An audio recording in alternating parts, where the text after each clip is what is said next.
Our next speaker is Chris Grailing MP. Chris is a Conservative Member of Parliament for Epsom and Ewell and was elected as a Member of Parliament in 2001. He has had a wide-ranging political career and served as a member of the Shadow Cabinet since 2005, as Shadow Leader of the House of Commons, Shadow Secretary of State for Transport, Work and Pensions, and in January he was appointed as Shadow Home Secretary. I'm delighted to welcome Chris Grailing MP.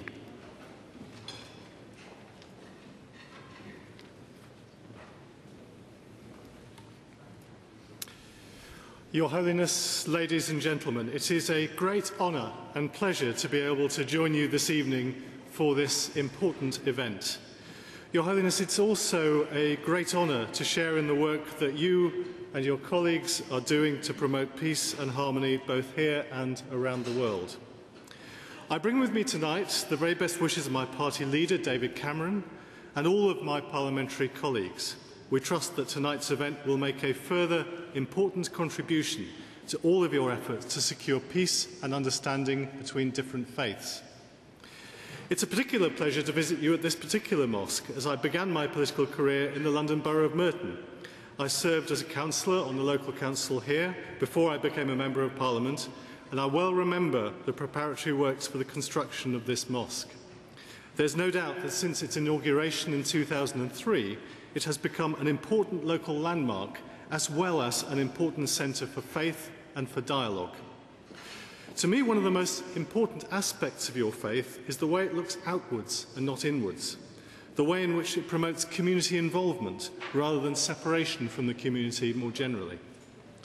Members of your faith do important humanitarian work around the world and here in the United Kingdom. I am hugely impressed and grateful for the support that you've provided in the UK to charities like Save the Children Fund, Great Ormond Street Hospital for Children and Cancer Research UK, and that you've succeeded in raising over £1 million for charities over the past decade through your annual charity works. I also particularly applaud you for the work that you do with the homeless. All of this is an important part of ensuring that we create community harmony rather than suspicion between individual parts of our community. Your marathon walks are a good example of this and show a faith that recognises that being part of a community is about serving the community at large. I also think an important part of what you do is your work with young people.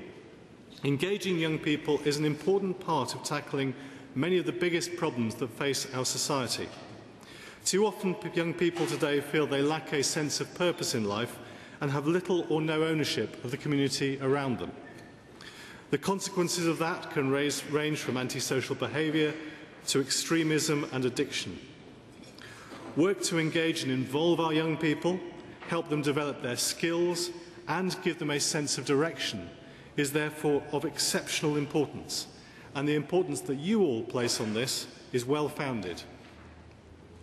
My colleagues and I place huge importance on the relationship we have with you and the whole of the Ahmadiyya Muslim community in the United Kingdom. We seek to build strong ties with all the different groups in our community, but we particularly recognise the strong ties we have with you.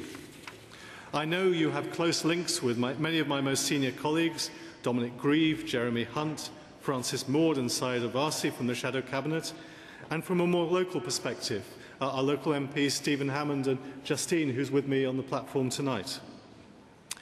I became Shadow Home Secretary, as you heard a moment ago, back in January, and I'm very pleased to be able to build my own personal links with your community, not just because it is an important part of my national job, but of course I'm also a local MP myself down the road in Epsom and Ewell. I there represent a number of you in Parliament, a number of members of your community, and I was particularly delighted recently to hold a discussion with a group from your community who live in my constituency, and I know some of that group are here tonight. I offer you my best wishes. But in my new national role, I think it's of particular importance to build ties with different parts of the community and to try to ensure that we build an understanding of the challenges we face in a cosmopolitan society.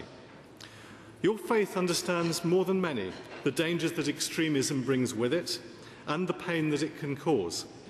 It is all of our duty to try to provide a counterbalance to extremism and to win over those who might be tempted by it. For me, in my new role, that means building a close understanding of the sources of extremism, and particularly the extremist threat that has emerged from a small part of the Islamic faith. But it's not just within the Islamic faith that we find extremism. It now manifests itself in too many parts of our life. It can be found on the far right of politics here in Europe. Happily, in this country, it remains a marginal political force, and we very much hope, and I think all of us from different parties will work hard to ensure that that remains the case. It can also be found in some of the extreme forms of nationalism that remain both here, as we sadly saw in Northern Ireland recently, and as we see in many other parts of the world. That's why an event like this is so important. That's why the role of those who broker and support peace is so important.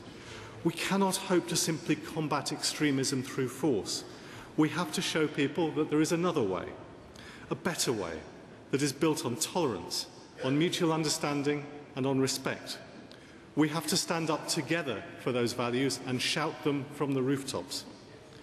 That's why, Your Holiness, I applaud the work that you and those who follow you do. We all share that duty to promote peace and harmony.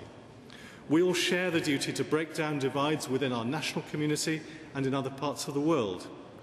We all have a duty to stand up against extremism and persecution. That, to my mind, is central to what our leading faiths do and should stand for.